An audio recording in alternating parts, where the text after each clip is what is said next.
What's going on, Avalanche fans? Welcome to the Locked On Avalanche podcast, part of the Locked On Podcast Network, your team every day. I'm your host, Chris Micieli, with another episode of the podcast dedicated to your Colorado Avalanche. And thank you for making us or me your first stop in podcast land. So on today's show, we will be discussing a lot of Avalanche stuff going down because all the players are back. And it was the first time they were getting together. Photo shoots were done. Social media stuff was being posted all the time. Even had a peck on the cheek from Eric Johnson to Gabe Landeskog. Everybody seems to be in good spirits. We've kind of forgotten about what happened last year. Not totally, though. They are using it as motivation, according to Coach Bednar, and he talked a lot. His first kind of back and forth with the media. So there's a lot to get to with what he said and guys that he expects a lot out of. And one guy in particular we will talk about in Shane Bowers. The Athletic had a really good write-up on him. And between that and what Bednar said about him, we'll discuss him in a little bit more detail. And then the Avalanche sign, I don't know how to phrase a guy that we expect a lot out of, not the world, but Logan O'Connor. They signed Logan O'Connor to a 3-year deal. So what will that mean for him going forward? All of that and whatever else we come across. But first things first, follow the show. Social media outlets, LOPN_Avalanche on Twitter, Locked On Avalanche on Instagram. Send any questions, comments, concerns, opinions to lockedonavalanche@gmail.com. And of course, follow the show's YouTube page. Just go over to YouTube, search Locked On Avalanche, subscribe to the channel, and be notified whenever a new episode is released. All right, so let's get to all of the news that Jared Bednar came out with. Starting with Devon Toews. When they were doing some run-throughs in practice and stuff like that, Toews had a red jersey on, I believe. Nobody really thought too much about it, but those are, no contact jerseys. Not that they're throwing their bodies around at this stage in the game too much anyway, but it was a little bit telling that he had it on, and apparently he's going to miss the beginning of the season. We don't know how long, but he is going to be out for a little while. Apparently he had shoulder surgery. And according to Jared Bednar, he's the only one on the team that is not healthy. Everybody else is ready to go. So how long, again, we don't know. We just said we'll miss some time after undergoing off-season shoulder surgery. Obviously, you hope this is short term. You don't want this to be to go too long into the season, but this is where the Avalanche have good depth on the defensive end. You love that Makar and Toews duo, and you want that to come back as soon as possible. But the Avalanche will be okay. And here it is. We haven't even played a game yet, and the Avalanche are already struggling with an injury. Is this a telltale sign? God, let's all hope not. But, day one, you're going without one of your top defenders. Okay. You know what I mean? We have to, it's going to happen throughout the season. You hate seeing it on game one. But like we said, you have some guys that could fill in, and maybe some of these guys, or someone in particular, could be Jacob McDonald. I don't anticipate, one of the youngsters coming in right now outside of Bowen Byram to really take that spot right off of the get-go. But you never really know. So, but that's the bottom line is Devon Toews out for a little while. He also said that he believes this is the best goalie depth that they've ever had, as long as he's been around. I don't think that's a slight to Philip Grubauer, but I just feel like he thinks now that having Pavel Francouz back, and he talked about having Jonas Johansson, who I think played very well when he came over. He even threw out Hunter Miska, Trent Miner, Peyton Jones, the guys that are just in the organization. He feels that from top to bottom, from the two guys in Kemper and Francois, who are clearly going to be the guys with the Avalanche roster, down to the Colorado Eagles roster. He feels comfortable, and he feels like they have a lot of depth there. He said he thinks Alex Newhook, he will be given every opportunity to make the top 6. I would expect nothing less from Alex Newhook. I've said many times on this show, I think he is going to have a spectacular season. And I feel that he's kind of been out of the talk when it comes to, top rookie. And I get that. But people I've been really quick to just kind of forget about Alex Newhook. And I think I don't feel like he's taking that personal or anything like that. I think he's just got to play his game. And I think very quickly people are going to come back around and say like, oh yeah, that guy in Colorado who we knew was good is starting to put up some numbers and look really good on a second line. So I think, as quoting Bednar, says, I want to give him the opportunity to play in the top 6. It will be up to him if he makes the most of those opportunities.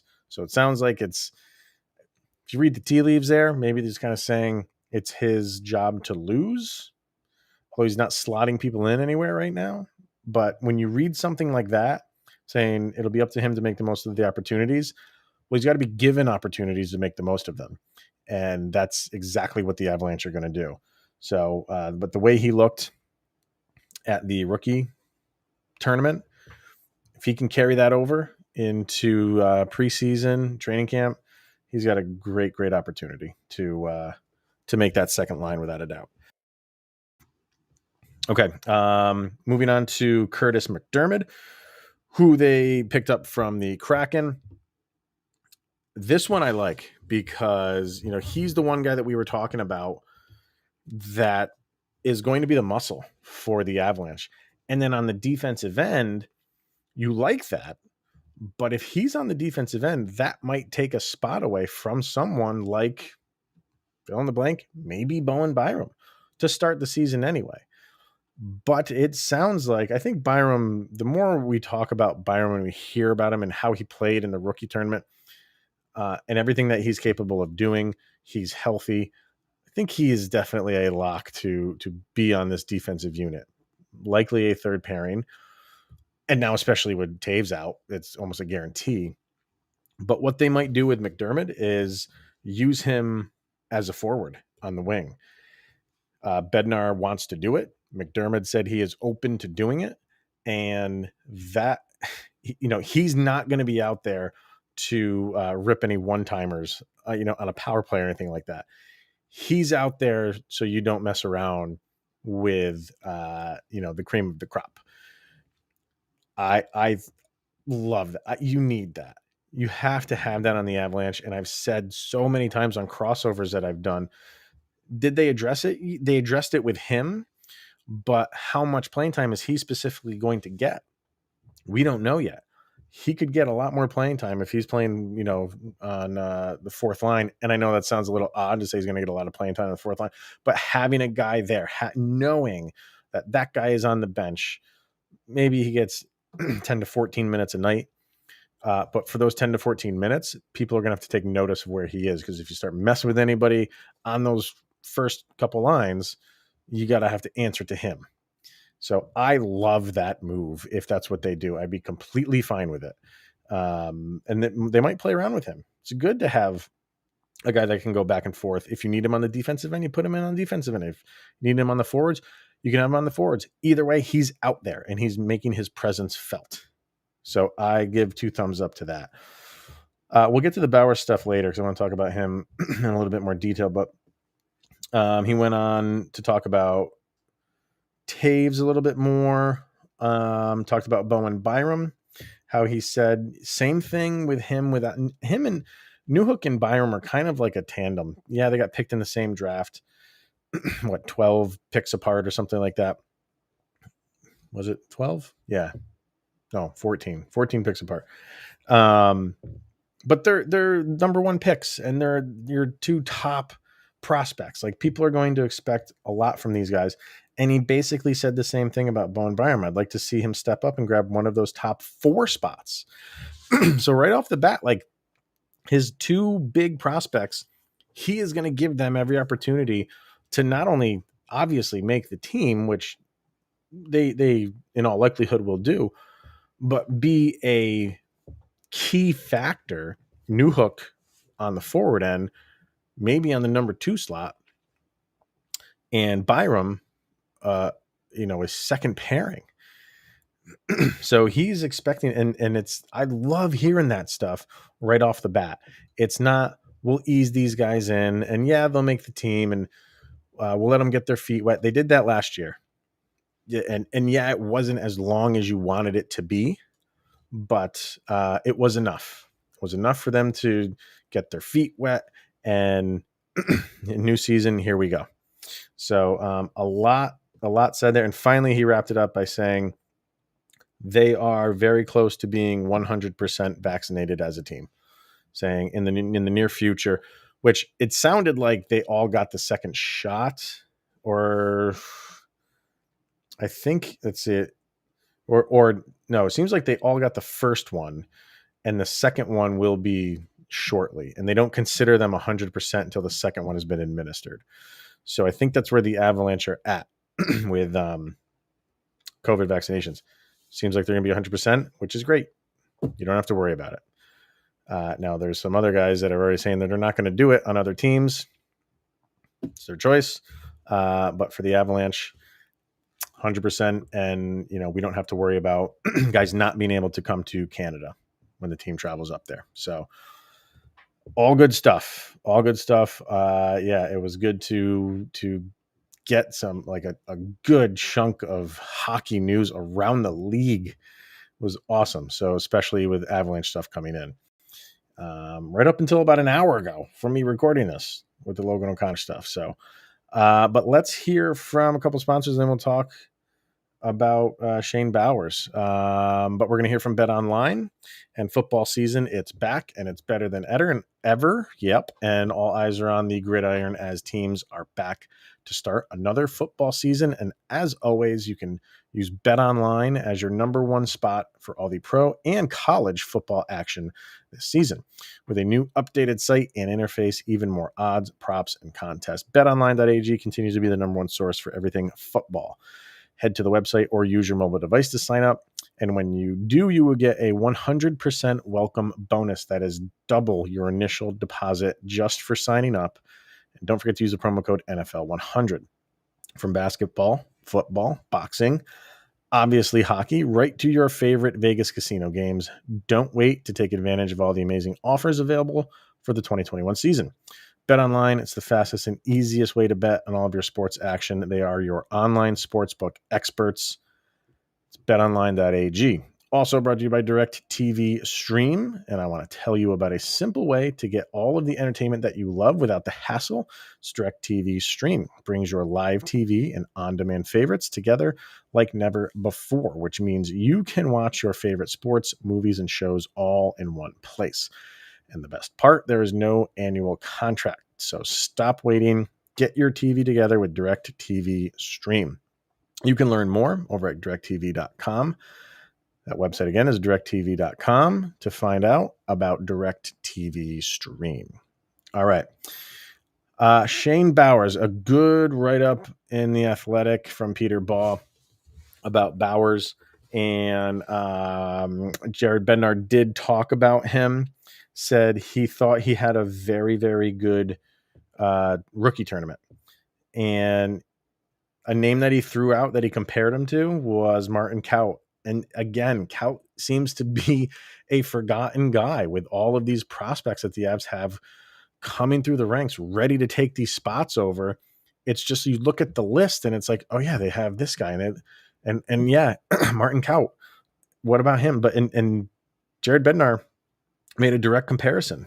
He said, I see him as a guy similar to Kaut that will have to come in and have a nice training camp for us.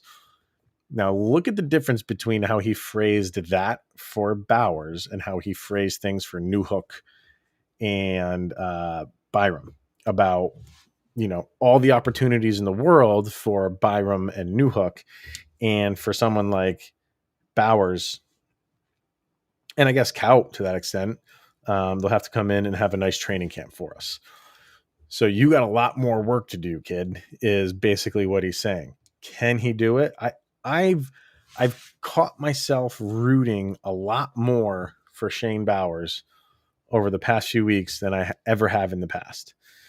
And I'm not confident in thinking that he will make this squad for, puck drop in game number 1. I do think he will finally get up at the NHL level with the Avalanche at some point during this season. It's just a gut feeling. I think he's come a long way. He still has some, he's still got a ways to go, but he's there. And when you read the Athletic article, the one thing that he had to work on was kind of his frame. Like, yeah, he's 6'2", but he's a little bit on the thin side. So he bulked up a little bit. He went to work with, I want to get the name right, Ian Mack.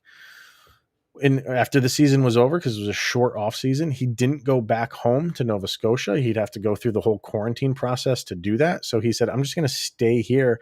He actually went to Chicago to work with Ian Mack, who apparently has worked with guys like Patrick Kane and Austin Matthews.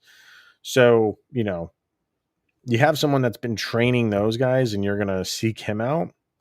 And that seems like what he did was he really worked on not so much his game is good. He has immense talent. He needed to work on strength. And that's the big thing for the Avalanche. I think that's why he hasn't really come up, because they know he can skate. They know he's got scoring ability, but he gets pushed off the puck sometimes, a lot of the times. And if you're getting pushed off the puck at the AHL level, why would you think that it's just miraculously going to improve when you get to the NHL level? So, and he did take a little bit of a step back last year when it comes to stats. I think some players get a little bit of a break because of COVID. It was just a weird season. So, but his numbers kind of took a big step back. So it's a little concerning in that aspect. But from everything that they're saying here is that, he has put in the work. He's put in the work. He's put in the time. And even guys, like Mac himself, who said, he's seen improvements in him. And that's what you want to see in one of your high-end prospects. He was working with more guys than just hockey guys. There were some basketball players that he was working with, but he also went, where did he go? He returned to Nova Scotia and he started skating with an elite pro group that included Nathan MacKinnon, Sidney Crosby, and Brad Marchand. So you're throwing your ring in the hat with guys just to keep up with them. I can only imagine what their workout regimen is like. And he was taking part in that. So when you read things like that, he's dedicated. And that's what I love to see and hear and read about Shane Bowers, because I think he can make something of himself. Some guys, and they say this in the article too, some guys just take a little bit more time to mature and materialize. He's one of those guys. It happens for a lot of guys. And I've said it so many times that Avalanche fans maybe are a little bit spoiled when it comes to guys like Cale Makar and even Nathan MacKinnon and even Mikko Rantanen and Gabe Landeskog. All those guys kind of got off to a great start to their careers right off the bat. And some guys need to take a little bit more time. So I do think Shane Bowers has a bright future with the Avalanche. I think it starts this year. And that's not to say it's just like he's going to take off like a rocket and be this amazing player. I think he finally gets an opportunity this year. And I can't say, again, it's just a gut feeling. I don't think it's going to be right off the bat unless there's injuries, unless guys get injured in preseason and there's, some spots available. But right now there's not a lot of spots available. I think there's really maybe one spot available for the forwards. Mixing and matching, where guys are going to be. But as far as just like an unknown player for a roster spot, you're really looking at like one. Could it be Bowers? It's always possible. If he just wows the coaches, sure, it's possible. But like I said, I just don't see it happening to start the season. But I do think Bowers is going to get an opportunity finally this year. And then let's see what happens. And then he's in the realm of Newhook and Byram about taking advantage of the opportunity. But his opportunity, he'll get opportunities in the preseason. For Newhook and Byram, their opportunity is like, okay, where are we going to put you in which line or which pairing? Where for Bowers, the opportunity is like, might be during the season. And when you finally get that call, take advantage of it. So I like him. I'm rooting for him. We'll see what happens. All right. Let's hear from Rock Auto and then the Avalanche with a signing. So Rock Auto, with the ever-increasing number of makes and models, it's now impossible for your local chain auto parts store to stock all the parts that you need. So why endure often pointless or seemingly intimidating questioning and wait while the person behind the counter orders the parts on their computer, choosing the brands that their warehouse happens to carry? You have a computer with access to rockauto.com at home and in your pocket. Save time and money when using Rock Auto. Why choose to spend 30%, 50%, even 100% more for the same parts from a chain store or car dealership? Rock Auto prices are reliably low for every customer. So go explore their easy-to-use website today and find the solution to your auto parts needs. Go to rockauto.com right now. See all the parts available for your car or truck, right locked on in the How Did You Hear About Us section so they know that we sent you to them. Amazing selection, reliably low prices, all the parts your car will ever need. rockauto.com. All right. And finally, late in the day, as if all of that wasn't enough, the Avalanche announced that they have signed Logan O'Connor to a new 3-year deal that will not kick in until next season. Joe Sakic loves doing that, and I'm fine with it. He did it with Nathan MacKinnon. He did it with Sam Girard. He's done it with Logan O'Connor. He locks these guys in. The Logan O'Connor one is the lowest of those three. He locked Nathan MacKinnon in a year before, he had that, he just, burst on the scene. And now you got him locked in to the current contract that he's in, which is like $6.5 million, which is incredibly team friendly. Did the same thing with Sam Girard, which his contract is, they signed it last year. It's kicking in. I think this is I don't think it was last year where it kicked in. I don't think so. Now I'm thinking this shortened season has made it melds together with the season before it. And sometimes stuff like this, I get I can't remember if it was last season where it kicked in or this season that it kicked in, but either way, he signed Sam Girard to another team friendly deal that you would think he could outplay within the next couple of years. Not saying Logan O'Connor is in that realm, but you got him signed. It's just one less thing you have to worry about heading into next offseason. So they sign him for 3 years. I think it's like $1.05 million per year. But he's a guy, again, a guy that if he can stay healthy and is given opportunities, can wow some people. I love this guy's speed. I've talked about it many times. Even Connor McGahey has been on the show. He says when he's calling the games, sometimes it looks like 29, not 25 on his jersey. He's a speed demon. He's got to stay healthy. And I think things can gel for him. I really do. I think a lot of people expect more from him. I'm sure he expects more from himself. But he could be one of those guys that, if he stays healthy, given the opportunity, I think can be a really good depth player on this team. It's exactly what they need, because we talked a lot about the depth of the team, and not that it took a hit, but it's different. The makeup of this team in the depth department is different. And so guys like Logan O'Connor need to step up and take the reins of, the bottom 6 minutes. I think he can definitely do it, but it's just fragile. His fragility is very real. So you always have to be cautious of that. But I love watching him play. Love watching him play. He can be we always say, guys like, if JT Compher is playing on a third or fourth line, he should easily be the best player on the ice. We should be at that point with him, and we're not. I think Logan O'Connor eventually could be one of those guys. Maybe not this year, but I think he can impress some people this year. And then maybe if he can have a good season, stay healthy going into next season, we might be talking about that for Logan O'Connor. How if he's, on the fourth line, he should be the best player on the ice of those between the two teams, fourth lines. I would be very comfortable in saying that about him. So I like him. I like watching him play. He's a hustler.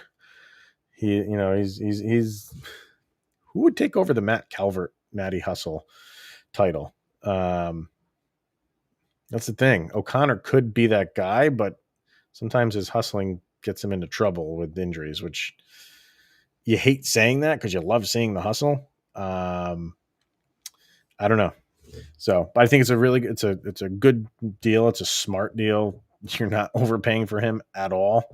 And then in 3 years, let me bring up their cap friendly real quick, because I don't know what his age is. And this is the thing I love about cap friendly. They update this so quickly. But they didn't. Of course not. Why would they do that when I need to look it up real quick? All right, let me go down here. Just want to see how old Logan O'Connor is. 25. Wow, they have not updated this yet. Wow, maybe Cap Friendly took the night off. So yeah, I mean, he's after this one is over, he's past his 27-year-old date, and he can sign anywhere he pleases after this contract. So he has incentive to really, do everything he can to outperform this contract, which is not moving the needle in any stretch of the imagination. But when this one's up, who knows? We shall see. So that's going to be it for today, everybody. Thank you for tuning in. It's always appreciated each and every day. Another day closer to the opening puck drop. So I appreciate you making this show part of your day. And we will see everybody tomorrow. Man, if we can get another day like we had on Wednesday with all that news and information, just seeing hockey back and talking about players and getting info from the coach on where players could end up. This is the stuff that I love. So that's going to be it, everybody. Thank you so much for tuning in. It's always appreciated. We'll see everyone tomorrow. And here's Joe.